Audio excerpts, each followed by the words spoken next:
नमस्कार, विचार विमर्श कार्यक्रम में आप सभी का स्वागत है। मैं हूं अनुराग। यहां चर्चा जो है किसानों से जुड़े मुद्दों पर रहती है और आप उसको देखते भी हैं, समझते भी हैं और हम भी समझने की कोशिश करते हैं कि किसान के असली मुद्दे क्या हैं। विचार विमर्श का मकसद यही है कि उन सब मुद्दों को थोड़ा समझा जाए, गहराई से जाना जाए और उसमें अगर कुछ बदलाव की गुंजाइश है तो उन पर भी चर्चा की जाए। और चर्चा जो है वो बेनतीजा ना रहे, इसके लिए जरूरी है कि आप भी उसमें जागरूक हों और अपने अपने स्तर पर हम सब काम करें। आज का विषय भी बहुत ही सार्थक विषय है। आज का विषय है किसान और सहकारिता क्या साथ साथ हैं। ये जो विषय है सहकारिता का, देखिए बहुत महत्वपूर्ण विषय इसलिए भी है क्योंकि माना गया था कि कृषि की जो रीढ़ है वो सहकारिता है। अगर ये साथ होगी तो देश के जो छोटे और सीमांत किसान हैं, लघु किसान भी हम उन्हें बोलते हैं, इनकी मदद होगी। क्योंकि वहां सब नहीं पहुंच सकते, जहां नहीं पहुंच पाएंगे, किसानों से जहां पहुंच नहीं बन पा रही है किसी भी अधिकारी की या सरकारी मशीनरी की, वहां ये सहकारिता काम आएगी। ये सहकारिता क्या किसानों से जुड़ पाई? अगर जुड़ी तो फिर क्या रिश्ते वैसे बने, दोनों साथ साथ चल पाए? इसी को थोड़ा और समझते हैं और विषय को समझाती ये छोटी सी फिल्म देखते हैं। सहकारिता आंदोलन की शुरुआत कृषि और उससे संबंधित अन्य व्यवसायों से ही हुई थी। 19वीं सदी में ग्रामीण कर्ज बढ़ता चला गया, किसान साहूखोर और सूदखोरों के चंगुल में फंसता चला गया और हालात तेजी से बिगड़ रहे थे। फिर चिटफंड और सहकारिता के लिए वातावरण बना। किसानों को सहकारिता में अधिक विश्वास हुआ और अपनी छोटी छोटी जरूरतों जैसे ऋण, खाद, बीज, उपकरण आदि और कृषि उपज के विपणन या कहें बाजार के लिए सहकारी समितियां काम आने लगीं। और फिर विधिवत रूप से कोऑपरेटिव क्रेडिट सोसाइटीज एक्ट 1904 बना। फिर कुछ बदलाव 1919 में हुए, कुछ 1935 में, कुछ 1942 में। फिर भी जरूरत महसूस हुई कि इन सहकारी समितियों के कानून में मजबूती के लिए कुछ केंद्रीय कानूनों की आवश्यकता है। और फिर multi state cooperative societies act 1984 बना। ये सब हुआ किसानों के भले के लिए, किसानों को सूदखोरों के चंगुल से निकालने के लिए, किसानों को आसान शर्तों पर कृषि ऋण उपलब्ध करवाने के लिए, किसानों को बढ़िया बीज, बढ़िया खाद देने के लिए, किसानों को उनकी उपज के अच्छे दाम दिलवाने के लिए। पर क्या ऐसा हुआ? आज तो सहकारिता आंदोलन अपने इस स्वरूप में नजर नहीं आता। एक सार्थक पहल कहीं राजनीति का शिकार हो गई। शुरुआत में सहकारिता आंदोलन से किसान तेजी से जुड़े। 1950-51 में जहां 1,55,00,000 किसान सहकारी समितियों से जुड़े थे, तो 1996-97 आते आते इन सहकारी समितियों के सदस्यों की संख्या 20,45,00,000 हो गई। हालांकि देश में आज करीब 13 करोड़ किसान हैं और सदस्यों की संख्या बताती है कि कई और लोग भी जुड़े और इसमें कोई खराब बात भी नहीं है। 90 के दशक तक सहकारिता को ही किसान और ग्रामीण क्षेत्रों के विकास की रीढ़ माना जाता रहा। फिर अचानक से सहकारिता पर बात ही खत्म हो गई। पिछली कई पंचवर्षीय योजनाओं में सहकारिता का जिक्र तक नहीं आता। क्यों आज इन सहकारी समितियों के प्रबंधन पर सवाल उठ रहे हैं? क्यों आज इन सहकारी समितियों में सरकारी दखल बढ़ता जा रहा है? और क्यों किसानों की भागीदारी कम होती जा रही है? कभी ग्रामीण और खेती किसानी की रीढ़ माने जाने वाले सहकारिता आंदोलन की रीढ़ किसने तोड़ दी और ऐसा क्यों हुआ? इस पर विचार विमर्श तो जरूरी है ही और किसानों तक जानकारी पहुंचाना भी आवश्यक है, जिससे सहकारिता की रीढ़ फिर से मजबूत हो सके। किसान और सहकारिता क्या साथ साथ हैं, ये मुद्दा बहुत अहम है और अब क्योंकि एक नई सोच के साथ शुरुआत हो रही है तो इस पे आज हम चर्चा करेंगे। और हमसे बातचीत करने के लिए स्टूडियो में हमारे साथ कई मेहमान हैं। आपका परिचय उनसे करा देते हैं। हमारे साथ हैं अशोक ठाकुर जी। अशोक जी जो हैं निदेशक हैं नेफेड में और किसान के मुद्दों को समझते रहे और सहकारिता को बहुत अच्छी तरह समझते हैं। अशोक जी, आपसे चर्चा इसी पर रहेगी। बहुत बहुत स्वागत है। साथ में है डॉक्टर दिनेश, एनसीयूआई जो है भारतीय राष्ट्रीय सहकारी संघ, उसके मुख्य कार्यकारी अधिकारी हैं और पूरी तरह किसानों को भी समझते हैं और सहकारिता को भी समझते हैं। आपका बहुत बहुत स्वागत है डॉक्टर। हमारे साथ और भी लोग हैं, आपका परिचय करा दें। जगजीत सिंह सांगवान जी हैं, ये हैफिड के जो हैं वाइस चेयरमैन हैं और किसानों के बीच में ही काम करते रहे हैं, खुद भी किसान हैं। आपका बहुत बहुत स्वागत है। साथ में कुलवंत सिंह जी हैं, एक किसान हैं जो बुलंदशहर से आए हैं, यूपी से आए हैं और सहकारिता को लेके कुछ शिकायतें भी रखते हैं और कुछ सुझाव भी हैं। बहुत बहुत स्वागत है आपका। और साथ में हमारे रामवीर सिंह जी हैं, उत्तर प्रदेश से हैं, किसान हैं और बहुत अच्छी तरह सहकारिता मॉडल को समझते हैं, कुछ अपनी राय भी देना चाहेंगे और कुछ शिकायतें हैं जो करना चाहेंगे। बहुत बहुत स्वागत है। शुरुआत जो है मैं डॉक्टर दिनेश आपसे करना चाहूँगा। ये सहकारिता आंदोलन जो था, इसकी अवधारणा क्या थी, क्यों इसकी नींव पड़ी? और दुनिया के कई देशों में हमने देखा स्थितियां बेहतर हैं, भारत में शायद वो नहीं हुआ। कैसे शुरू हुआ और आज जो स्थिति है वो क्या है, उसको थोड़ा समझाइए। जैसा आप सब जानते हैं कि भारत एक कृषि प्रधान देश है जी। और हमारे देश की सबसे ज़्यादा आबादी गांव में रहती है। बिल्कुल। और किसानी का काम लोग करते हैं। बिल्कुल। हमारा किसान वर्ग शुरू से ही विषम परिस्थितियों से सामना करता रहा और सहकारिता की अवधारणा सबसे पहले फॉर्मल रूप में 1904 में एक क्रेडिट सोसाइटी के द्वारा हुई। अच्छा। उन दिनों ये देखा जाता था कि हमारे किसान ऋण के जाल से मुक्त नहीं हो पा रहे हैं, क्योंकि जब इनको एग्रीकल्चर क्रेडिट की जरूरत पड़ती थी तब वे मनी लेंडर के पास जाते थे और वहाँ पर बड़े एग्जॉर्बिटेंट रेट ऑफ इंटरेस्ट में ये कर्ज लेते थे और कभी भी ये कर्ज से मुक्त नहीं हो पाते थे। जी।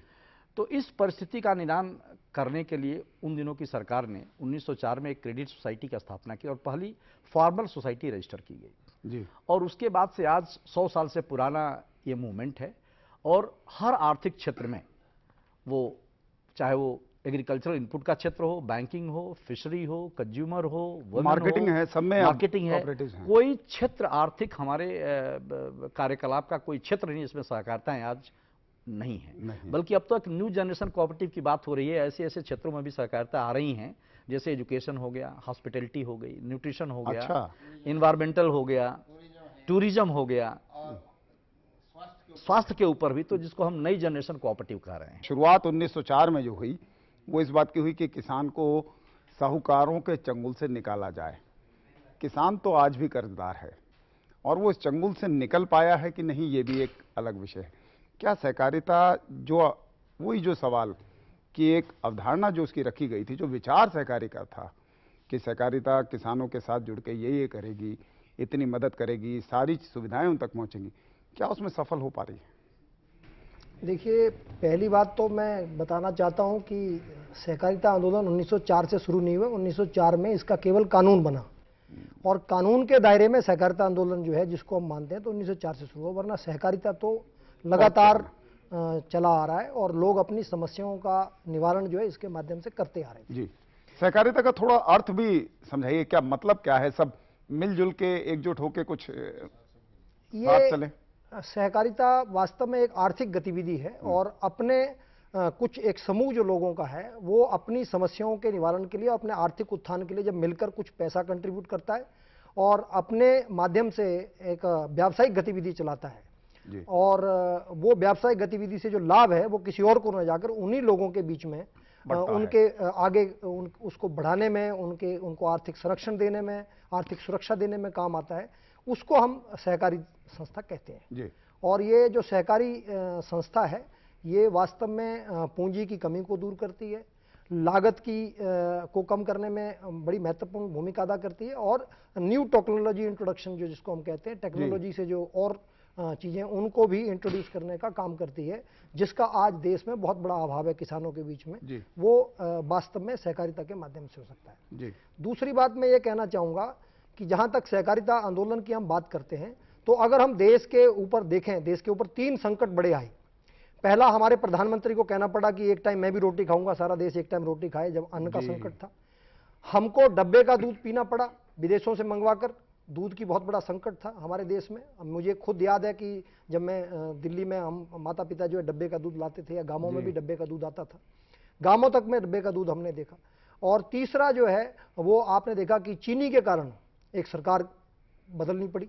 ये तीनों के अंदर बहुत बड़ा संकट था। मैं अन्य बातों में, क्रेडिट सेक्टर की अन्य बातों की बाद में करता हूं, या लेकिन हरित क्रांति जो हुई अन्न का जो संकट था उसको दूर करने में अगर कोई व्यवस्था काम आई, कोई प्राइवेट सेक्टर काम नहीं आया, कोई पब्लिक सेक्टर काम में नहीं आया, केवल और केवल सहकारिता के माध्यम से वो संभव हो पाया।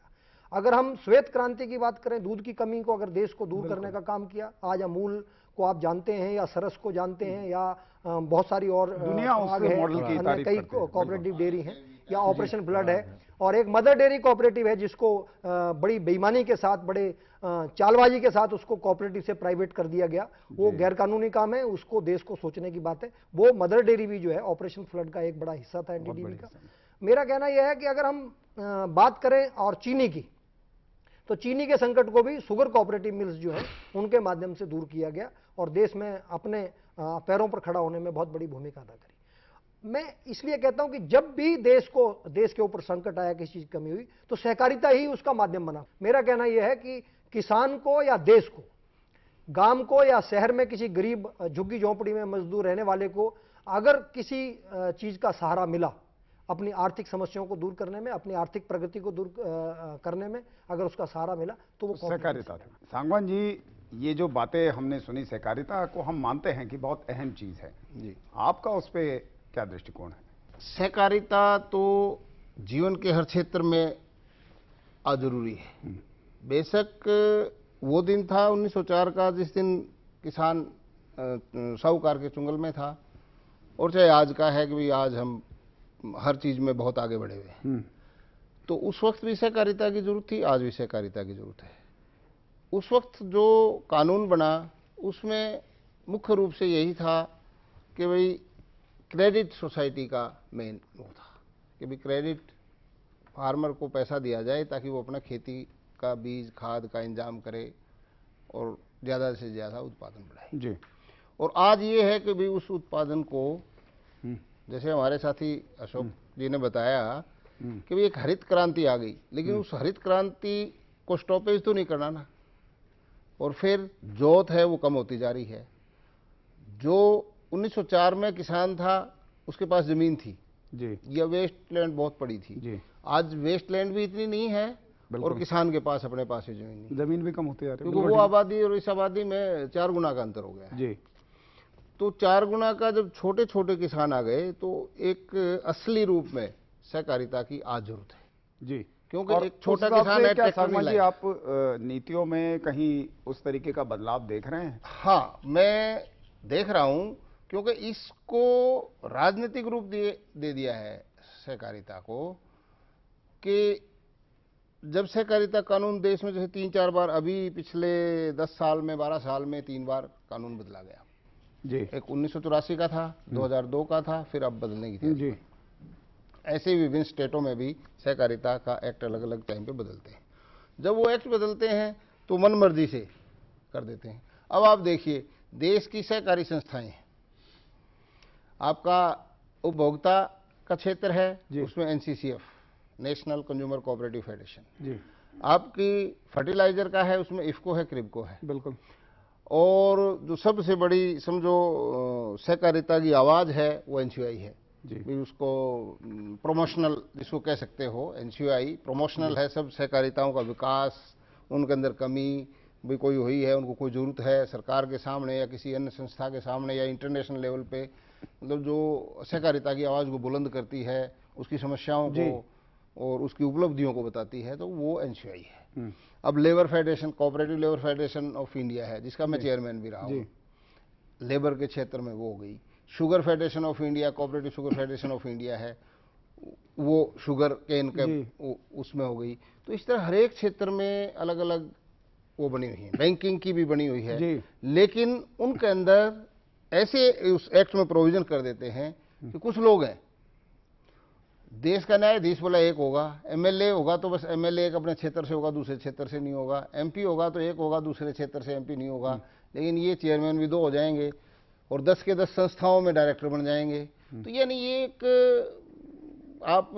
मैं उसको ये कहूँ कि भाई यहाँ पे माफिया टाइप सा हो गया है काम जी।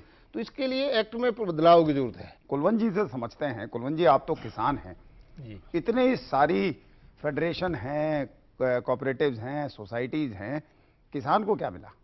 किसान को तो सिर्फ किसान का खून चूसा जा रहा है ये सोसाइटियों में। सबसे बढ़िया तरह से अब कहते थे जो भी ये संस्थाएं आप किसी को भी ले लें, अगर एक खाद का कट्टा बिकता है तो उसको 20 रुपये कमीशन मिलता है, जबकि बेचने वाली सोसाइटी है, सोसाइटी को 4 रुपये मिल रहे हैं, बाकी जो ये वो 14 रुपये ले रहे हैं जो ऑर्डर दे रहे हैं जो भी संस्था है। तो मैं समझ रहा हूँ उनका कारण क्या है। अच्छा, जो भाई साहब ने बताया कि राजनीतिकरण पूरी तरह से हो गया। अब अगर हम सीधा सीधा किसान से पूछें, किसान पहली बात तो नाम नहीं जानना, नाम जानना तो कुछ क्या नाम उससे कोई लाभ नहीं है। जैसे शायद ये जब सोसाइटी बनी, जो भी समिति बनी, तो ये इसलिए बनी कि किसान को एक तो नज़दीक खाद बीज दवा मिल जाए, सारी चीजें उसको उपलब्ध हों और एक विश्वास के तहत मिले, ताकि उसे ये सोचना ही ना पड़े ये लोकल है ओरिजिनल है, ताकि और ठीक दाम पे मिले। लेकिन आज उसका अगर हम ये देखें कि अगर खराब दवा कहाँ मिल रही है, बीज के नाम पे नाज कहाँ मिल रहा है, और खाद का कट्टा 50 किलो में 45 किलो का कहाँ मिल रहा है, तो तमाम गवर्नमेंट की संस्थाओं पर चले जाओ जो सोसाइटी बनी हुई है। अच्छा, हाँ, तो ये खून चूसना ना तो क्या कहेंगे। अच्छा, इसमें गवर्नमेंट के नुमाइंदे बैठा दिए, किसान की कहाँ मीटिंग हो रही है, कहाँ चुनाव हो रहे हैं, कहाँ किसान से पूछा जा रहा है कि किस क्षेत्र में किस चीज़ की दवा की जरूरत है। भाई जब क्षेत्र वाइज फसल अलग अलग है तो क्षेत्र वाइज दवा की अलग अलग जरूरत है। बिल्कुल। ऐसे गन्ना मिल का हाल है, दूध जो समिति थी वो भी बंद हो गई, पराग है वो भी हमारे यहाँ बंद हो गई। तो इसमें मैं तो नहीं समझता कि किसान को सीधा सीधा कहीं लाभ हो रहा है। बहुत जरूरी बातें कही कुलवंत जी आपने, और ये बहुत से किसानों का ये अनुभव है। इसमें रामवीर जी हम आपसे भी जानना चाहेंगे, जैसे कुलवंत जी ने बताया कि शुरुआत तो हमने क्रेडिट सोसाइटी वगैरह की कोऑपरेटिव्स की कि किसान को कर्ज मिले, वो कर्जदार ना रहे। आपका अनुभव क्या है, क्या वो कर्जे से निकल पाया इन सोसाइटीज़ की वजह से? ये तो सभी जानते हैं कि किसान जो आत्महत्या कर रहा है उसका जो मेन रीज़न ये है कि किसान क्रेडिट कार्ड के नाम पे, चाहे कोऑपरेटिव सोसाइटी का है या बैंकिंग सेक्टर का है, मतलब यानी कोऑपरेटिव बैंक का है तो क्रेडिट कार्ड, या दूसरे जो हमारे नेशनल बैंक है उनका है, पैसा उसके ऊपर कर्ज है। उसके अलावा भी उसका साहूकार के रूप में कह लीजिए या बीज बेचने वाले और दवाई बेचने वाले का कर्ज रहता है। जब कर्ज ज़्यादा हो जाता है तो बेचारा वो फंस जाता है। तो जहाँ तक कोऑपरेटिव सेक्टर का ये कहना है कि किसान की आज कुछ मदद कर रहा है, तो ये तो बिल्कुल आज तो जैसे कहते हैं कि वर्ष की बात हो गई। रामवीर जी, आप तो बड़े अनुभवी अपनी जगह सही है। आपसे ये सुन के तो हमें बहुत तकलीफ हो रही है। हाँ, ये भी अपनी जगह सही है। जैसे अशोक भाई साहब ने कहा, सागमान साहब ने कहा कि ये वास्तव में ही बिल्कुल ही इतना अच्छा कंसेप्ट था कोऑपरेटिव सेक्टर का, जिसे ऑक्सीजन के रूप में कहते हैं। किसान के लिए इसने काम तो ऑक्सीजन का ही किया था, लेकिन वो धीरे धीरे इतना पॉल्यूशन हो गया उसमें, इतना करप्शन की वजह से पॉल्यूशन हो गया कि ये बिल्कुल कंसेप्ट बेकार हो गया आज की तारीख जी। यह हमारा जो कोऑपरेटिव का जो है वो इक्वलिटी का प्रिंसिपल है। बिल्कुल, अगर फायदा हो रहा है तो सबको बटेगा। बिल्कुल, सबको बटेगा, तो किसानों को कुछ फायदा होता। इस एंगल पर किसी ने नहीं किया। सारी मल्टीनेशनल कंपनी जो सॉफ्ट ड्रिंक बना रही हैं तो उसमें कोड लिखे रहते हैं, उसमें आपको सिट्रिक एसिड मिलेगा, पेक्टिन मिलेगा, सोडियम बेंजोएट मिलेगा उसके अंदर, और लिखेंगे कि साहब थोड़ा सा जो है इसमें 12% की जगह 13% हमारा इसमें जो है पल्प है मैंगो का। पर ये तो रामवीर जी, जैसे ये जो बात है, ये मेरा मतलब ये था कि ये कोऑपरेटिव सेक्टर काम कर सकता था, लेकिन इस देह को भूल गया। ना मिल कोई चली इनके पास, शुगर मिल सारी चीनी का production sugar mills cooperative sector ने किया था शुरुआत। बिल्कुल। फर्टिलाइजर में इफ्को का तो कोई जवाब नहीं है, निजी क्षेत्र है उसमें, इसमें कोई शक नहीं। इफ्को का कोई जवाब नहीं है। जो भी जाएगा कि भाई इफ्को का ये चाहिए, इफ्को का यूरिया चाहिए, उस पर विश्वास है हमारा जी। हम इसे टोटल फेलियर भी नहीं कह सकते कोऑपरेटिव सेक्टर। अशोक जी आप इसमें एक बात मैं कहना चाहता हूँ। पहली बात तो कि आपने एक जगजीत सिंह सांगवान जी से एक प्रश्न किया था कि इस क्षेत्र पर कितना ध्यान है जी। तो आप पहली पंचवर्षीय योजना उठाकर देखिए तो कोऑपरेटिव उस पंचवर्षीय योजना में एक बहुत अलग से विषय था, और 5 पंचवर्षीय योजना के बाद 6ठी 7वीं में जाएंगे तो वो धीरे धीरे लुप्त होता चला। बिल्कुल सही। आज देश में जो सबसे बड़ी समस्या है कि एक प्राइवेट सेक्टर है, एक पब्लिक सेक्टर है, और इतना बड़ा 6 लाख संस्थाओं का 24 करोड़ देश की जनता को प्रभावित करने वाला, हर गांव तक, हर पंचायत तक पहुंचने वाली सहकारी संस्था का जो क्षेत्र है, वो देश के अंदर आज भी आइडेंटिफाइड सेक्टर नहीं है। सरकार की जो योजनाएं बनती है उसमें कहीं भी पब्लिक, प्राइवेट या कोऑपरेटिव सेक्टर 3 सेक्टर नहीं है, 2 ही सेक्टर है। इसको तो एक तरह से ऐसे देख लिया जाता है कि बस है और एक स्टेटमेंट दे दी और बड़ा हो गया। तो जब इतना काम कोऑपरेटिव क्षेत्र ने किया है, और अगर हम देखें इफ्को, क्रिप्को तो एक ऐसी है जिनकी बात होती है, मार्कफेड भी है, सब है, इतना काम होने के बावजूद भी इसको अलग क्यों छोड़ दिया गया, क्यों इस पे ध्यान नहीं दिया जा रहा, जबकि हमें पता है इसकी जरूरत सबसे ज्यादा है? उसका कारण है ना, अभी आपने जो हमारे राजकुमार जी रामवीर जी ने कहा, ऐसा नहीं है कि लोगों ने करके नहीं दिखाया। जैसे कैंपको है, तो ये अपना मैंगलोर और गोवा और केरला के बीच का एक क्षेत्र है, वहाँ पर ये सोसाइटी प्रभावी है, तो एरकोनेट की खेती करती है। तो एक बार सरकार की नीतियों की वजह से वहाँ पर 125 से जो है 40 रुपए पर दाम आ गए उसके, और किसानों ने आत्महत्या शुरू कर दी। तो वहाँ से एक लीडरशिप खड़ी हुई और वहाँ के किसानों ने अपने बारे में सोचना शुरू किया कि हम इस समस्या से बाहर कैसे आ सकते हैं, और अंततः उन्होंने अपनी खेती में परिवर्तन किया, उसको कोको पाउडर में और एरकोनेट को ज्वाइन किया, और कैंपको एक मार्केटिंग फेडरेशन के रूप में वहाँ पर खड़ी हुई। उन्होंने वहाँ की लोकल सोसाइटियों को ऑर्गेनाइज किया, और शुरू में जो है उन्होंने पहले तो कोको बेचा और एरकोनेट बेचा, और धीरे धीरे, नहीं ये बड़ी इंपॉर्टेंट बात है किसानों के लिए, मैं इसलिए कह रहा हूं कि उन्होंने धीरे धीरे जो है वो पहले तो पाउडर बेचना शुरू किया, तो जो उसमें से जो प्रॉफिट मार्जिन आया उसमें से फिर उन्होंने चॉकलेट की अपनी फैक्ट्री लगा ली, और वो जब चॉकलेट बेचती है तो उसका लाभ किसको मिलता है? सीधा किसान को मिलता है। जैसे अमूल का दूध दिल्ली में कोई आइसक्रीम खाता है तो उसका बेनिफिट जो है गुजरात की किसी महिला परिवार को, किसी को मिलता है। तो इस तरह से बहुत लोगों ने करके दिखाया। अमलसाड़ में जो है वो चीकू की खेती होती थी, अब वो घाटे का मामला था, क्योंकि चीकू को जल्दी खराब होने का समस्या है, बहुत जल्दी चीकू के साथ। तो वहां के किसानों ने खुद ही अपने आप को ऑर्गेनाइज किया, और ये व्यापारी बड़ा चालाक होता है, उसको रास्ता निकाला उन्होंने। चीकू लेकर आप जाएंगे, उसमें एक चीकू खराब है तो वो खराब वाले पे हाथ डालेगा, वो कहेगा अरे आपके चीकू तो सब खराब है, तो किसान दबाव में आ जाता है और सस्ते में बेचने वो मजबूर हो जाता है। अब अच्छे चीकू के दाम भी कम है, लेकिन वहां के किसानों ने मिलकर अपनी society, fruit and vegetable society बनाई, अपना ट्रांसपोर्टेशन सिस्टम, अपना पैकेजिंग सिस्टम लगाया, अपना ग्रेडिंग शुरू किया, वहां की महिलाओं को उससे रोजगार भी मिल गया, और 24 घंटे के अंदर चीकू जो है वो बाजार में आकर बिक जाता है और उसकी पेमेंट किसान को मिल जाती है। तो मेरा कहना यह है कि ऐसा नहीं कि किया है, लेकिन जहां तक सरकार की बात है, सरकार के एजेंडे में जो प्रथम पंचवर्षीय योजना में कोऑपरेटिव एक बड़ा सेक्टर था अपने आप देश में, वो आज लुप्त है जी। मेरा अपना मानना है कि अगर किसान को वापस आपने मेन स्ट्रीम में लाना है, मुख्य धारा में लाना है, तो इसको जो है एक बार फिर आपको मेजर सब्जेक्ट बना के और देश को 3 हिस्सों में बांटना पड़ेगा, प्राइवेट सेक्टर, पब्लिक सेक्टर और कोऑपरेटिव सेक्टर। जी, चर्चा को अभी और आगे बढ़ाएंगे, अभी वक्त है एक ब्रेक का, मिलते हैं ब्रेक के बाद। किसानों को पता ही नहीं है कि उनके अधिकार क्या है। एग्जैक्टली, मैं उसी पर आ रहा हूं। और विशेष रूप में नॉर्दर्न पार्ट ऑफ इंडिया में अगर आप देखें, सदर्न पार्ट ऑफ इंडिया और ईस्टर्न पार्ट ऑफ इंडिया में थोड़ी सिचुएशन अलग है जी। वेस्टर्न पार्ट ऑफ इंडिया, जहां गुजरात और महाराष्ट्र है, जहां से सहकारी संस्थाएं शुरुआत हुई और आज भी उस आंदोलन का बड़ा वहां रोल है। हर गांव पर नजर, हर तकनीक पर पकड़, खबर मौसम की हो या हो हाट बाजार, हम आपको दिखाएंगे खेती किसानी से जुड़ी सभी अहम खबरें। देखते रहिए किसान समाचार, रोजाना शाम 7 बजे।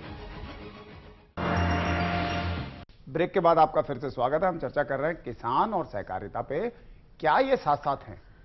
देखिए, चर्चा इसलिए भी जरूरी थी क्योंकि सहकारिता को कृषि की रीढ़ माना गया। 1924 में एक रॉयल कमीशन ऑन एग्रीकल्चर जो है वो बैठा था और उसने कहा था कि सहकारिता रहेगी तभी कृषि जो है वो सलामत रहेगी, अगर सहकारिता खत्म हुई तो कृषि खत्म हो जाएगी। लेकिन आज हम देख रहे हैं कि कहीं ना कहीं इतना महत्वपूर्ण जो आंदोलन था वो पिछड़ रहा है। उसमें नीतियों का भी दोष है, कुछ और लोगों का भी दोष है, कुछ किसान भी शायद इसमें दोषी हो सकते हैं क्योंकि उन्होंने अपनी जिम्मेदारी नहीं समझी। सहकारिता में ये जरूरी था कि सब मिलकर चीजों को आगे बढ़ाएंगे, वो जो मिलकर आगे बढ़ने वाली बात थी उसमें शायद कुछ कमी रह गई। अभी एक हमारे कॉलर हैं, वो भी कुछ अपना सुझाव जो है वो देना चाहते हैं, कुछ बात जो है वो पूछना चाहते हैं। जी, बाटला जी बोल रहे हैं? जी जी जी जी सर, नमस्कार। नमस्ते जी, कहाँ से बोल रहे हैं? सर मैं रुद्रपुर उत्तराखंड से बोल रहा हूँ। जी, आपका क्या अनुभव है सहकारिता के बारे में? देखिए, सहकारिता के बारे में, जो हमारी सहकारिता में सोसाइटियों के माध्यम से किसानों को खाद दी जाती है जी, पहला बिंदु हमारा ये रहता है कि हमारी इसमें जो रैक लगती है नवंबर के आसपास, अक्टूबर नवंबर में रैक लगती है, गेहूं की बुवाई रैक लेट होती है। जब रैक लेट होती है तो गेहूं की बुवाई हमारे किसानों की लेट होने के बहुत ज्यादा चांसेस बढ़ जाते हैं। तो उसमें सहकारिता में आपको क्या बीज मिलने में समस्या होती है, क्या दिक्कत आती है? हमारे को जो खाद है, किसानों तक खाद नहीं पहुंच पाती। रैक जो हमारे रेलवे के द्वारा रैक लगती है, रैक लेट होती है तो किसानों तक डीएपी एनपीके नहीं पहुंच पाती। जब नहीं पहुंचेगी, गेहूं की बुआई में डीएपी हमारी यूज होती है। जी जी जी, तो हाँ बिल्कुल सही बात है। जब खाद ही नहीं होगी तो कैसे शुरुआत होगी? इस पे हम डॉक्टर दिनेश जी से बात करते हैं। जी डॉक्टर साहब, जैसे इनका सवाल है, बहुत से किसानों की शिकायत है, जब जरूरत होती है, इतना बड़ा हमारा नेटवर्क है, इफको क्रिप्को कितनी बड़ी बड़ी संस्थाएं हैं, उसके बावजूद भी समय पे खाद नहीं पहुंच पाती है। इनकी गेहूं की बुआई देरी से हो जाती है, कभी किसी को धान की में देर हो जाती है। ये एक आम समस्या है।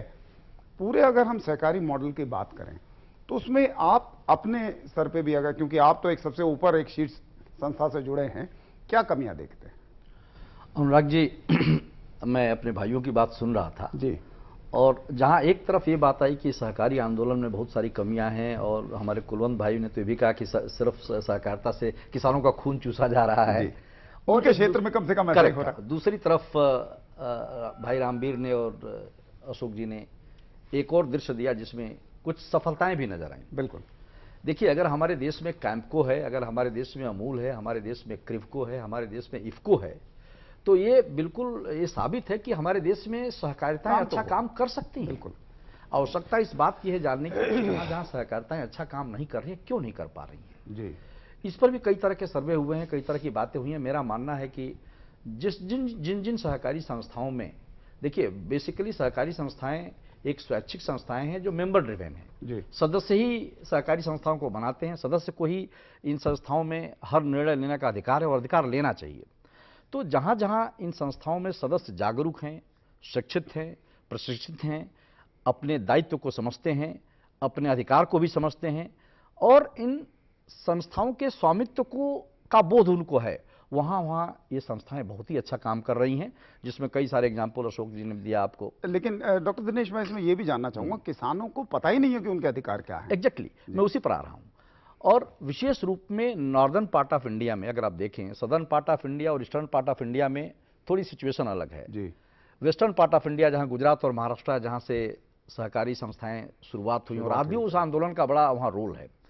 तो एक बहुत बड़ा फैक्टर ये आता है कि किसानों के पास इस जागरूकता की कमी है, उनको पता ही, बल्कि यूपी में तो एक बार एक सर्वे हुआ था, मैं 5 साल पहले की बात बता रहा हूं, और ये जानकर आश्चर्य हुआ कि 80% मेंबर्स को पता ही नहीं था कि साहब हमारे बायला क्या होते हैं, सहकारी संस्थाओं के बायला क्या उन्होंने न सुना था न देखा था।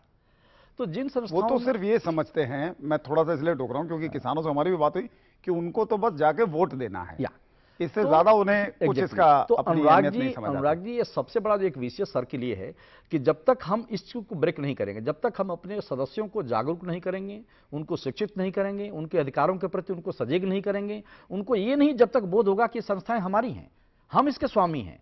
अगर संस्थाएं खराब हो रही हैं तो इसमें दूसरों का रोल अलग है, पहले हमारा रोल है। हमने क्या किया, संस्थाएं क्यों खराब हुई, क्या हमने इसमें निर्णय लिया, क्या हमारी भागीदारी हुई, क्या हमने अच्छे लोगों को चुना, इलेक्शन की भी बात आ रही थी, क्या हमने अच्छे लोगों को चुना, क्या हमारा जो बिजनेस मॉडल है वो ठीक है, क्या ये संस्था हमारी जो आवश्यकता है समाज की और हमारी आर्थिक आवश्यकता उसको पूरा करने में सक्षम है।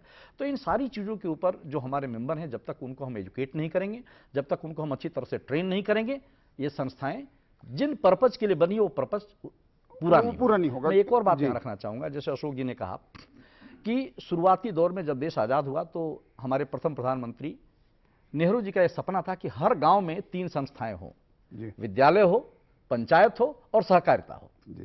और 7वीं पंचवर्षीय योजना तक सहकारिताओं का जिक्र आया है हमारी योजनाओं में, इनके सपोर्ट के लिए भी बहुत सारे डॉक्यूमेंट मिले हैं, नीतियां बनी हैं, काम हुए हैं। लेकिन 8वीं पंचवर्षीय योजना के बाद मैं अशोक जी से सहमत हूं कि सरकार का जो ध्यान जिस तरीके का होना चाहिए, जिस स्तर का होना चाहिए, उसमें गिरावट आई, उसमें कमी आई है। बल्कि 12वीं पंचवर्षीय योजना को आप देखें तो मैंने तो कोऑपरेटिव शब्द ही नहीं देखा। जी जी, ये जो चीज है दिनेश जी, जैसे आप जो बात कह रहे हैं और इससे हम सब मान भी रहे हैं कि लोगों को जागरूक होना होगा, ये तो हर मुद्दे पे है, पर ये जागरूक क्यों नहीं होते, क्यों हम अपनी बात उन तक नहीं पहुंचाते, ये भी एक बहुत बड़ा मुद्दा है। तो इसमें सांगवान जी आप जो है ज़्यादा बेहतर इसको देख पाएंगे। सोसाइटीज़ पे हमने ये देखा कि सब वोट डालते हैं, चुनाव तो ज़्यादातर सोसाइटीज़ में हो नहीं रहे हैं। बहुत सी ऐसे जिनमें 13-13, 15-15 साल से कुछ नहीं हुआ। जो हो रहे हैं उनमें चेयरमैन बनता है या कोई अध्यक्ष जो भी बनता है, वो जो प्रभुत्व जिसका थोड़ा सा है, बड़े ही किसान जो हैं उनके अधिकार में चीजें आ रही हैं। ये भी तो गलत है। और उसको कैसे हम उम्मीद कर सकते हैं छोटे किसान उस पूरे उसको जो एक प्रणाली बन गई उसको कैसे तोड़ेंगे? लोगों को एकजुट होकर अपने हिसाब से चीजें चलानी हैं, ये कैसे हो पाएगा? देखो, इसके लिए तो जैसा डॉक्टर दिनेश जी ने बताया कि भाई जो मेंबर जिस वक्त बनाते हैं ना, तो उस मेंबर को पूरा एजुकेट करना पड़ेगा। भैया आप यहाँ मेंबर बन गए, आपका ये राइट नहीं है कि भी वोट डालने जाओ, आपका ये है कि भी इसे कामकाज पर भी नज़र रखो, अच्छे लोगों को आगे लाओ। क्योंकि ये कहा गया है, चाणक्य का एक मैं वाक्य बताना चाहता हूँ कि अगर आप राजनीति में हिस्सा नहीं लोगे, क्योंकि मैं तो शरीफ आदमी हूँ, राजनीति में हिस्सा नहीं लेता हूँ, तो अक्षम जो लोग हैं ना वो आप पे राज करना शुरू कर देंगे। तो जो छोटा जमींदार है, यहाँ विषय जो अपना सहकारिता का है, कोई छोटा जमींदार है, उसको कह देते हैं भैया अगले साल वोट पड़नी है, आपको मेंबर बना देता हूँ, पैसा मैं ही भर देता हूँ।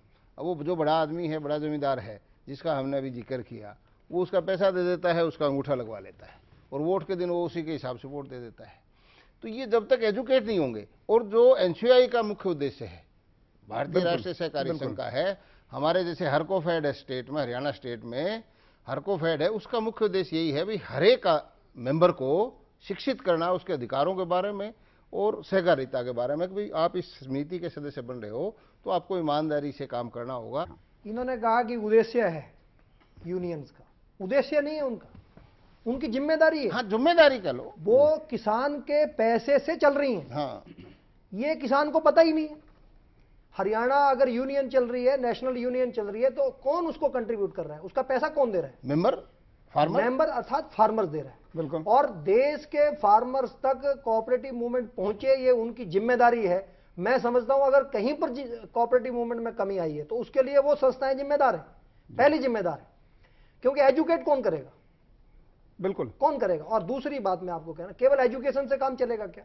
सभी का हम देख रहे हैं, शिकायत तो बहुत ज्यादा है। कुछ सफलताएं मिली हैं और हम उनके सहारे ये नहीं कह सकते कि ये मॉडल बहुत सफल रहा। भ्रष्टाचार अब इसमें आ गया है, कुछ लोगों ने कब्जा जमा लिया, और एक शब्द सांगवान जी ने बोलिया था कि माफिया जो है वो काबिज हो गया है। इसको लेके एनसीआई कितना सतर्क है और किस तरीके के काम आप कर रहे हैं? देखिए अनुराग जी, जैसा अशोक जी ने बताया, हमारे भाई सांगवान जी ने बताया कि एक हर स्टेक होल्डर की एक भूमिका है। बिल्कुल, जिसमें सरकार, जैसा आपने बताया कि रजिस्ट्रार की एक भूमिका होती है। एक्चुअली अगर आप देखें तो सहकारी समितियों को सफल बनाने में सरकार की सबसे बड़ी भूमिका होनी चाहिए कि आप एक इनेबलिंग लेजिस्लेशन क्रिएट करें, एक ऐसा वातावरण क्रिएट करें कानून द्वारा जिससे कि सहकारी संस्थाएं खुद ब खुद अपना काम आगे करें। बिल्कुल। लेकिन हुआ क्या कि कई जगह कई एग्जाम्पल ये देखे गए कि एक तरफ कानून तो अच्छे बने, लेकिन एक तरफ ये भी हुआ कि सरकार का इंटरफेरेंस होने लगा। तो जब सरकार का इंटरफेरेंस होने लगेगा तो ये संस्थाएं ऑटोनॉमस नहीं रह जाएंगी। बिल्कुल सही बात। जो ऑटोनॉमी है, जिस हम फंक्शनल ऑटोनॉमी की बात करते हैं, ये तभी होगी जब इंटरफेरेंस न हो। तो आवश्यकता इस बात की है कि सरकार अपने रोल को सही तरीके से समझे और सरकार सिर्फ फैसिलिटेटर का रोल अदा करे, न कि मॉनिटरिंग का रोल अदा करे, सुपरवाइजर का रोल। इसमें दिनेश जी एक बात ये थी, एक सवाल सहकारिता उसमें ये भी उठता है कि इसकी डिपेंडेंसी सरकार पे ज्यादा है। अपने जो कर्जे हैं वो पैसे लेने पे भी उनको हर चीज में सरकार की ओर ही देखना है।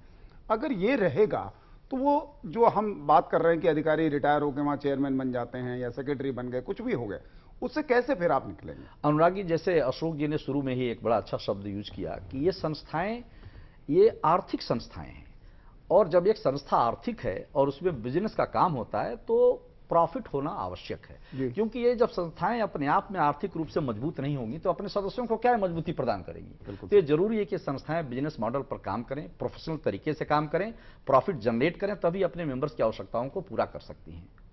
हुआ क्या कि कुछ संस्थाएं जो अच्छा काम करने लगी, जैसे इफ्को की बात बार बार आती है, और इफ्को अपने आप में एक बहुत ही सुंदर उदाहरण है कि इफ्को पूर्ण स्वामित्व कोऑपरेटिव का है और वो बिजनेस मॉडल पर अपने काम करते हैं, उनकी प्रॉफिट होती है, सदस्यों की सेवा भी होती है, किसानों की भी सेवा होती है, सारी बात हो रही है।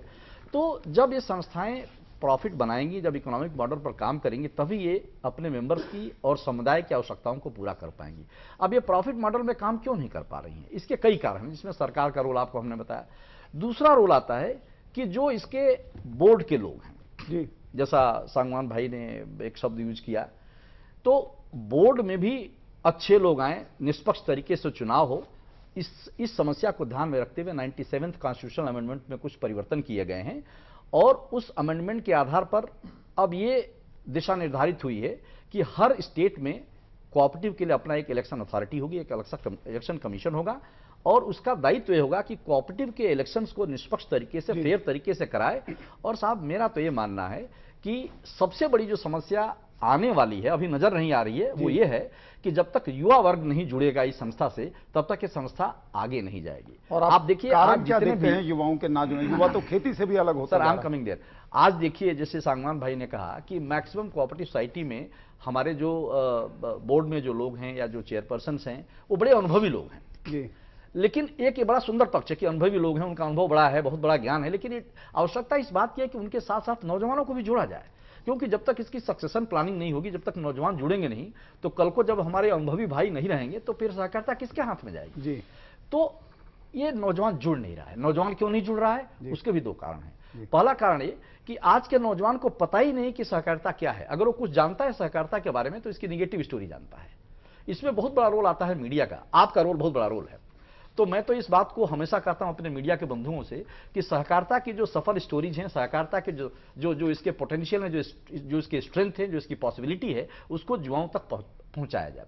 एनसीयूआई इसमें दो काम अभी कर रही है। पहली बार हम लोगों ने सहकारिता को विषय के रूप में स्कूल और कॉलेज और यूनिवर्सिटी में एज ए सब्जेक्ट पढ़ाने के लिए पहल शुरू की है। सांगवान भाई हमारे जानते हैं, सेंट्रल यूनिवर्सिटी हरियाणा देश की पहली सेंट्रल यूनिवर्सिटी है जहां पर सहकारिता पर 1 साल का पीजी प्रोग्राम इसी वर्ष से शुरू होने जा रहा है। एक महिला विश्वविद्यालय भी हरियाणा में, भगत पूर सिंह महिला विश्वविद्यालय, वहां दूसरा बैच शुरू होने जा रहा है। और अभी हम लोगों ने केंद्रीय विद्यालय संगठन से एक हम एमओयू करने जा रहे हैं, जिसमें हम पूरे हिंदुस्तान के जितने भी सेंट्रल स्कूल्स हैं, केंद्रीय विद्यालय हैं, उनमें हम सहकारिता को एक विषय, एक टॉपिक के रूप में लेकर आना चाहते हैं।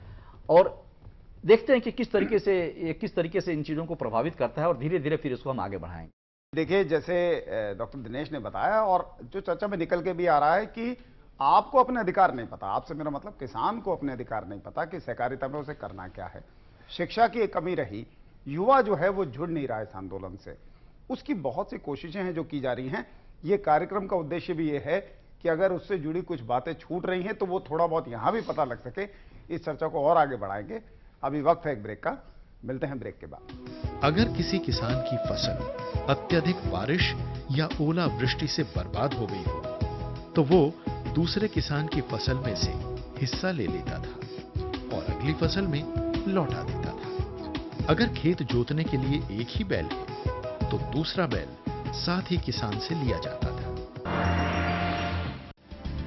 सस्ता चावल या महंगा बाजरा, आखिर क्या है मंडी का माजरा? किस फसल पर कितना असर? मिलेगा पूरा दाम या रह जाएगी कसर? मेहनत के पसीने की वसूल होगी कीमत? क्या है बाजार की सूरत? जानेंगे मंडी खबर में, सोमवार से शनिवार सुबह 8 बजे। ब्रेक के बाद आपका स्वागत है। चर्चा इस विषय पर चल रही है, किसान और सहकारिता क्या साथ साथ है? देखिए, इसमें बहुत सी बातें निकल के ये भी आ रही हैं कि कुछ मामलों में साथ हैं, कुछ में नहीं है, और कुछ में वो साथ की जो दूरियां हैं वो बढ़ती चली जा रही हैं। थोड़ा विषय को और समझाती ये छोटी फिल्म देखते हैं। किसानों को समझना होगा कि सहकारिता एक आर्थिक गतिविधि है, न कि सामाजिक सेवा। सहकारिता समिति को एक आर्थिक संस्था की तरह ही चलाना होता है और इसमें सभी की भागीदारी आवश्यक है।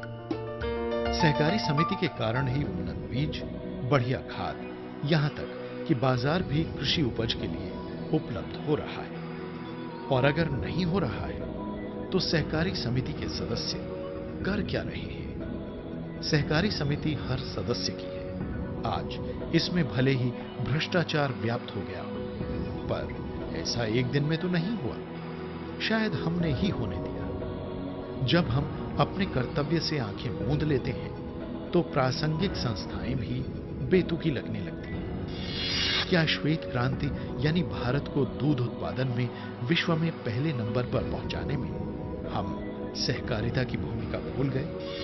अन्न, चीनी उत्पादन और अब फल सब्जियों में सहकारिता की भूमिका को नकारा नहीं जा सकता। लेकिन यह भी सही है कि इस पूरी प्रणाली में बड़े बदलाव की आवश्यकता है और इस बदलाव का सूत्रधार किसानों को ही बनना होगा। क्या 1904 से पहले किसान सहकार नहीं जानता था?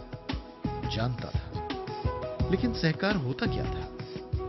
अगर किसी किसान की फसल अत्यधिक बारिश या ओलावृष्टि से बर्बाद हो गई हो तो वो दूसरे किसान की फसल में से हिस्सा ले लेता था और अगली फसल में लौटा देता था। अगर खेत जोतने के लिए एक ही बैल है तो दूसरा बैल साथ ही किसान से लिया जाता था। ये था सहकार। और अब सहकार को व्यापार बना दिया गया है।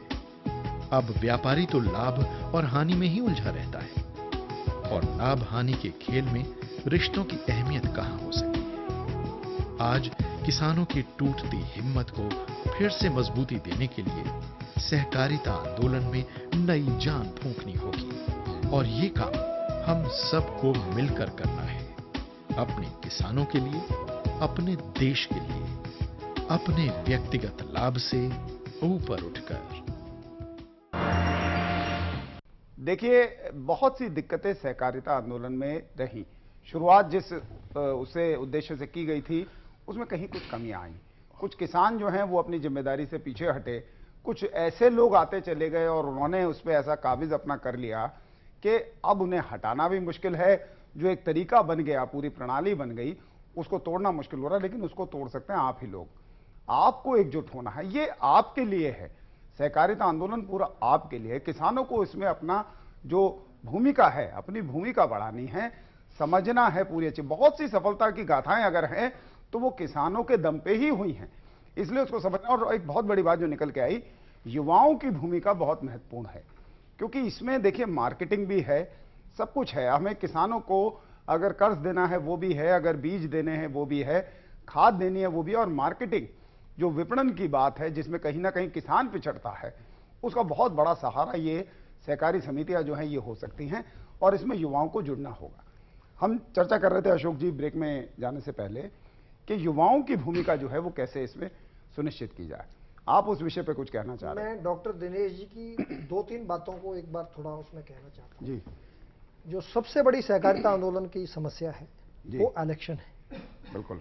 और अगर इलेक्शन को दुरुस्त कर दिया गया, इसकी व्यवस्था बन गई, तो मैं समझता हूं कि आधी समस्या खत्म हो जाएगी। नहीं अशोक जी, आज मैं अभी लेटेस्ट मैं ये कहना चाहूँ 97 में संशोधन है, उसके अंदर जो इलेक्शन कमीशन बनाना था गवर्नमेंट ने, वो आज तक नहीं बनाया और यही है समस्या। हाँ, देखिए अभी मैं एक लेटेस्ट उदाहरण देता हूँ।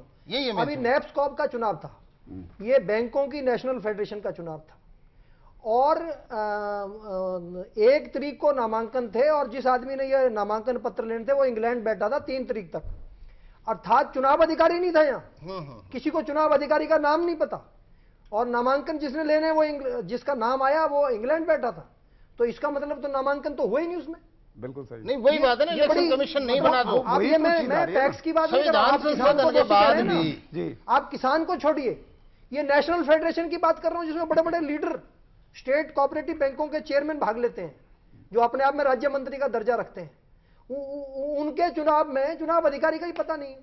ये तो उसके लिए भी मैं ये जानना चाहूंगा ना अशोक जी कि किसान क्या करे, अगर अधिकारी अगर सरकार को करना, हमें ये बताएं कि साहब आप किसान का भला कोऑपरेटिव सेक्टर कैसे करने जा रहा है? हाँ, मेरे दिमाग से मेरी अपनी राय है, है सुनिए, जब तक किसान को अपने आउटपुट का सही पैसा नहीं मिलेगा, वो किसी भी तरीके से मिले, सैकड़ों उदाहरण है यहाँ पर एक साथ नहीं दिया जाता, लेकिन इनटो ऐसा लेकिन मैं इसमें थोड़ा अशोक जी किसान जो हमें कह रहा हूँ नहीं है, सफल नहीं है इस बारे में, मैं आ रहा हूँ उनके ऊपर। आप कहते रहे भाई इस बात को। दूसरा जो एजुकेशन की बात करी, ये जरा देश को और देश की राजनीतिक नेतृत्व को और सरकारों को इसको समझना पड़ेगा कि ये कंपलसरी विषय होना चाहिए, क्योंकि ये समाज के लिए भी जरूरी है। बहुत अच्छा। इसीलिए तो एजुकेशन, मतलब बच्चा जो है पैदा होने के बाद कॉपरेशन नहीं सीखेगा तो परिवार में कैसे रहेगा? बिल्कुल सही। ये जो परिवार में रहकर परिवार के साथ चलकर गुण करना, क्योंकि परिवार पहली इकाई है कोऑपरेटिव की, प्रथम इकाई है, तो ये एजुकेशन में कंपलसरी सब्जेक्ट होना चाहिए। बचपन से ही। और क्यों एक चैप्टर तो हर क्लास में कम से कम इस पर होना चाहिए। तीसरी बात मुझे कहना है, आप ये बोर्ड की बात कर रहे थे, मैं बोर्ड की मीटिंगों में जाता हूं, 15 मिनट से ज्यादा बोर्ड की मीटिंग ही नहीं होती। पता नहीं क्या होता है उसमें, बिजनेस क्या होगा। और दूसरी मैंने पता किया कि दूसरी फेडरेशनों में होती है क्या। मेरा कहना यह है कि ये सब आई वॉश है। और जैसा सांगवान साहब ने कहा कि पता नहीं कहां से कोऑपरेटिव चल रही है और कौन चला रहा है, वो एक बहुत बड़ा विषय है हमारे देश के। आपने कहा साउथ के लोग थे, साउथ के लोगों ने अपनी जो है कोऑपरेटिव सोसाइटी बनाई, खुद बनाई, अपनी मतलब मेहनत से के लिए अपने अभी देखिए, अभी सवाल अपना कोको पाउडर बनाया है। सोलापुर में संस्था है लोकमंगल, मैं इनको बता रहा हूँ, सोलापुर के अंदर एक नेता खड़ा हुआ। मैं डिस्ट्रिक्ट बुलंदशहर से, मुझे बताइए डिस्ट्रिक्ट बुलंदशहर वाला गेहूं उत्पादक क्या करे। एक नेता खड़ा हुआ, लोकमंगल संस्था बनाई है उन्होंने, और पूरे सोलापुर के अंदर जो है उन्होंने पूरा का पूरा आर्थिक परिवर्तन लाके खड़ा कर दिया। लेकिन मुझे बता दें, कभी भी कॉर्पोरेट सेक्टर ने ये देखने की कोशिश की कि कम से कम एक किसान है, हमारे पास कोई सामर्थ्य नहीं है, हमें कोई तो फैसिलिटी मिले। हमें भी हमारा अगर एक किसान से 2 का भी ग्रुप है तो उसे डीलर, अशोक जी हमें उसे डीलर मान लिया। हमारी बात सुन लीजिए, मेरी बात सुनने की कोशिश कीजिए। उसे डीलर माना गया है, फार्मर्स की एक प्रोड्यूसर कंपनी रजिस्टर कराता हूं, तो मुझे कोई तो फैसिलिटी मिलेगी। व्यापार में जब आप प्रिविलेज पर जाएंगे तो आप व्यापार खड़ा कर ही नहीं सकते। नहीं तो वो तो एक प्रिविलेज मिले, प्रिविलेज मिले शुरुआती दिनों में मिले तो अच्छा है, लेकिन आप जितना उसकी डिपेंडेंसी बढ़ाएंगे उतना वो कमजोर होगा। देखो ये बड़ा, अगर मैं कैंपको की बात करी तो कैंपको को किसी ने कोई संरक्षण नहीं दिया। वहां के किसानों कोऑपरेटिव कहां रह गया? खुद खड़े हुए, एक मिनट, किसान का क्या है, सुरक्षित रह गया? खुद खड़ी हुई, खुद किसान खड़े हुए, उन्होंने खुद ऑर्गेनाइज किया। आज देश के कोऑपरेटिव मूवमेंट की सबसे बड़ी समस्या यह है कि जितनी ये पैक्स बनी हुई है सरकार के द्वारा प्रायोजित है, ये किसानों ने खुद नहीं बनाई। जिस दिन किसान खुद, जैसे अमलसाड़ में किसान खड़े हुए तो खुद खड़े हुए, जैसे मैंने अभी सोलापुर में लोकमंगल की बात करी तो किसान खुद खड़े हुए। अभी प्रॉब्लम मैं बताता हूं आपको क्या है, प्रॉब्लम सबसे बड़ी क्या है कि देश के अंदर कोऑपरेटिव लीडरशिप जो है, कोऑपरेटिव लीडरशिप जो है उसका आइडेंटिफिकेशन नहीं हुआ। अशोक जी ये सब जो बातें हैं ना, इसका मैं ये कह रहा हूं, एक किसान आपसे बात कर रहा है और उस किसान ने बड़ी सी वो अपना बनाना चाह रहा है, उसके पास उसके क्या साधन है? व्यापार करने के लिए 3 चीजों की जरूरत होती है, आप समझ लीजिए। पहली चीज होती है पूंजी की, इसलिए कोऑपरेटिव है कि सब लोग कंट्रीब्यूट करते हैं और पूंजी की कमी जो है उसको दूर किया जाता है। ठीक है, आप किसी लाला जी को 10 लाख रुपए दे दो, वो अभी आप उसको हाथ में पकड़ाओ लाला के बेटे को, वो तुरंत जो है वो व्यापार शुरू कर देगा। आज किसान की समस्या क्या है, किसान जाट है, गुजर है, ब्राह्मण है, राजपूत है, वो व्यापारी है ही नहीं।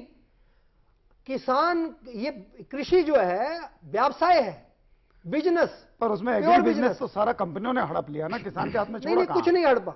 देखो मेरी बात सुनो, आप किसान को कमजोर मत समझो, समस्या एजुकेशन की है। किसान जब अपने बारे में सोचना शुरू कर देगा, अपने क्षेत्र के बारे में, आसपास की मेरा कहां शोषण हो रहा है, मेरा कहां पर शोषण हो रहा है, मेरे साथ कहां अन्याय हो रहा है, या मेरा कौन सा हिस्सा जो है वो कौन मार के ले जा रहा है और मुझे इसको जीतना है, जब वो खुद ऑर्गेनाइज होना शुरू कर देगा तो कोऑपरेटिव खड़ी होगी और वहां पर उसकी एक बात का जवाब चाहिए और गवर्नमेंट से भी इस बात का जवाब चाहिए। एक त्रिभुवनदास पटेल ने, सुनो मेरी बात, एक त्रिभुवनदास पटेल ने अपने साथ एक युवा टीम खड़ी करी कोऑपरेटिव की, और अमूल जैसा, आज अमूल जिसको हम कहते हैं आनंद डेयरी, एक त्रिभुवनदास पटेल ने अपने साथ टीम खड़ी करके। कुलवंत जी एक युवा किसान है, इन्हें भी जरा बोलने दें। मैं जानना चाह रहा हूं, यहां चर्चा हो रही है और सारी बात ये आ रही है भाई किसान जो है उसको व्यापारी बनना है जी, क्या उसमें कुछ समस्या है? क्या आपको लगता है कि आप व्यापारी नहीं बन सकते, आप इन चीजों को समझ के नहीं कर सकते? नहीं, जो सहकारिता की जो उदाहरण जो दिए जा रहे हैं, कहीं भी अगर सफल हुए वो किसान इकट्ठे होकर हुए, ना कि सहकारी समिति जो भी है, चाहे वो नेफेड है, चाहे वो गांव लेवल पे है, ना कि उनके द्वारा लाभान्वित हुए। जैसे डॉक्टर दिनेश ने कहा कि यूपी में एक सर्वे हुआ, 80% मेंबरों को यही पता नहीं है कि हमारे अधिकार क्या है, हमें क्या करना है, कैसे करना है। अब उसके साथ साथ एक उन्होंने दूसरा क्वेश्चन बहुत बढ़िया करा कि युवा आने वाला युवा बिल्कुल भी जागरूक नहीं है, पहला। अब वो मुंह क्यों मुड़ा, मतलब क्यों उन्होंने जानकारी जुटाने से मना करा? सवाल इस बात का, वहां से क्यों लाभ नहीं लिया? भाई पहले तो थी जानकारी, लेकिन आने वाली पीढ़ी पीछे हटी।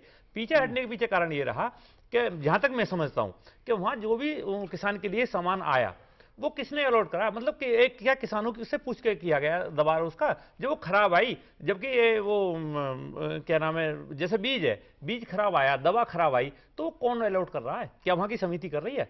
जब समिति नहीं कर रही ना कोई सुनना, जैसे ये साहब बता रहे हैं अशोक जी कि उन्हें कोई पूछने वाला ही नहीं, कहां शिकायत करे, कहां कैसे करे, उनके पर्चे कैंसिल करे जा रहे हैं चुनाव के, तो यही पता नहीं है। तो मेनली है कि आप पहली पीढ़ी ने आने वाली पीढ़ी को चार्ज दे दिया, बोले अगर तुम्हें कर्जदार बनना है, अगर तुम्हें अपनी बेड़ा गर्क करना है तो सोसाइटी पे चले जाओ। रामवीर सिंह जी, आप क्या कहना चाह रहे हैं, अपनी बात जरा आप बताइए। मैं एक छोटा सा किसान हूँ। इंडिविजुअल कैपेसिटी में मैं जब भी कोई काम करता हूँ, मान लीजिए मेरे पास में गेहूँ है, मैं उसे कुछ बेचना चाहूँ तो टैक्सेशन का कोई भी लॉ उस पर लागू नहीं होता। मेरा अपना माल है, मैं उसे बेच सकता हूँ कहीं भी। और गेहूँ मैं कहता हूँ, सीधा गेहूँ में बेचना चाहता हूँ किसी कंज्यूमर को तो बेच सकता हूँ, कोई टैक्स उस पर लागू नहीं।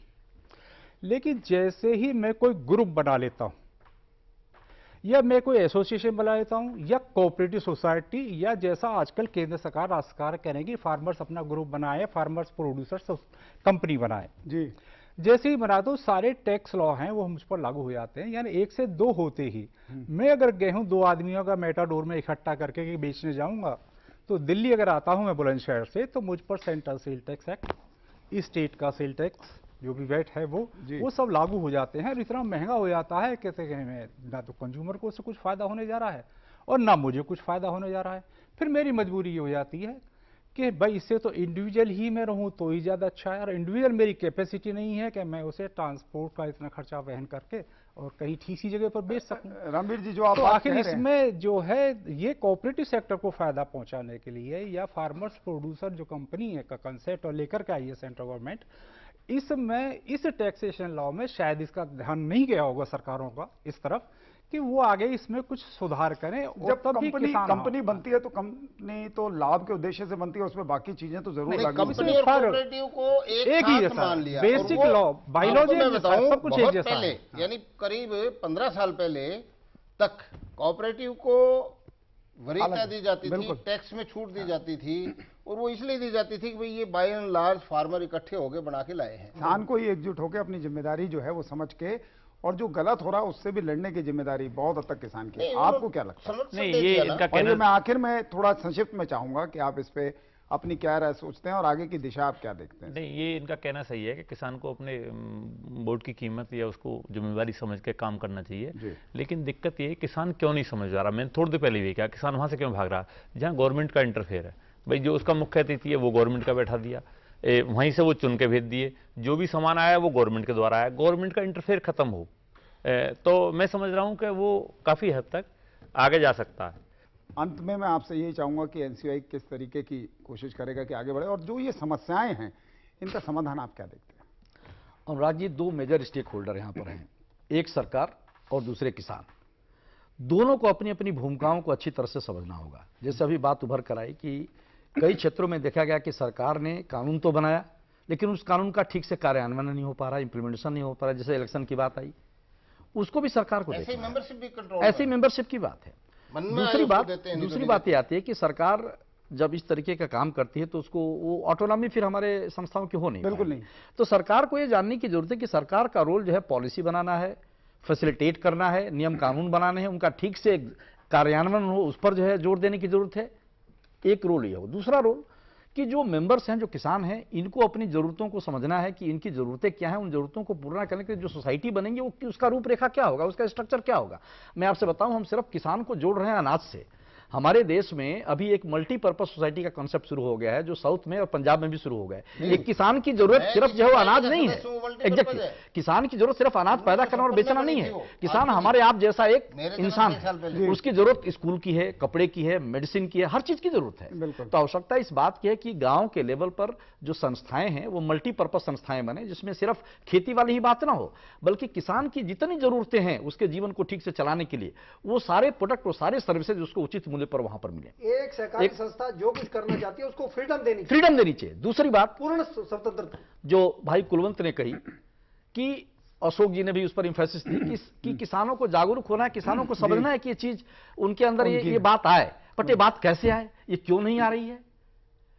उसके लिए हमारे पास एक व्यवस्था होनी चाहिए जिसमें एनसीयूआई का एक बड़ा इंपॉर्टेंट रोल है। मैं आपसे बताऊं कि एनसीयूआई ने 20 साल पहले एक प्रोजेक्ट शुरू किया था जिसका नाम था एजुकेशन फील्ड प्रोजेक्ट। अच्छा। और जितने भी कोऑपरेटिवली अंडर डेवलप्ड स्टेट हैं उनमें ये फील्ड प्रोजेक्ट को लगाया गया और ये फील्ड प्रोजेक्ट गांव के स्तर पर काम करते हैं। आज हमारे पास 40 के करीब ये फील्ड प्रोजेक्ट है जो गांव के स्तर पर काम करते हैं।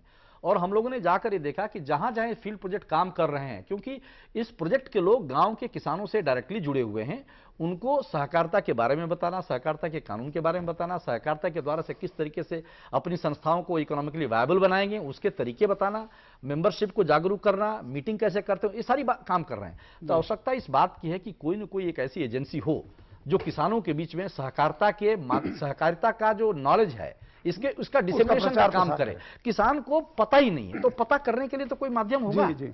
तो मेरा तो इस बहुत अच्छी बात से मैं कहना चाहूंगा कि स्टेट की सरकारें या केंद्र की सरकारें, जी, आज हमारे पास हिंदुस्तान में करीब 6 लाख गांव हैं जी, एटलीस्ट 5-6 गांवों को केंद्रित करते हुए एक हमारे पास प्रोजेक्ट होने चाहिए जिसमें कि वो प्रोजेक्ट के लोग जाएं और किसानों से बात करें, बताएं कि सहकारिता एनसीओआई की तरफ से भी आना चाहिए।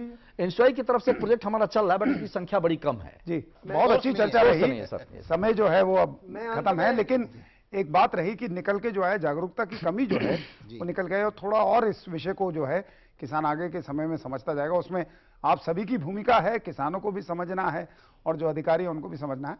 आप सभी का बहुत बहुत धन्यवाद।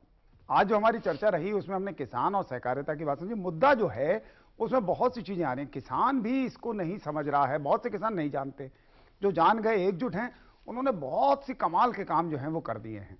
ये सब कुछ हो सकता है, किसानों को भी जागरूक होना होगा और सरकार को भी अपनी भूमिका तय करनी होगी कि वो क्या करना चाह रही है। क्या वो इनका पूरा जो अधिकार है वो लेके उसको अपनी दिशा देना चाह रही है, या दिशा जो है वो किसान तय करें और उसमें मदद जो है वो सरकार की रहे। ये सब मुद्दे हैं जो जरूर आप भी उस पर विचार विमर्श करेंगे, और कुछ भी अगर इसमें आपके विचार बनते हैं हमें भी बताइएगा। आप सबका हमारा सहयोग जो है वही सहकारिता आंदोलन को आगे ले जाएगा। आपसे विदा लेते हैं, नमस्कार।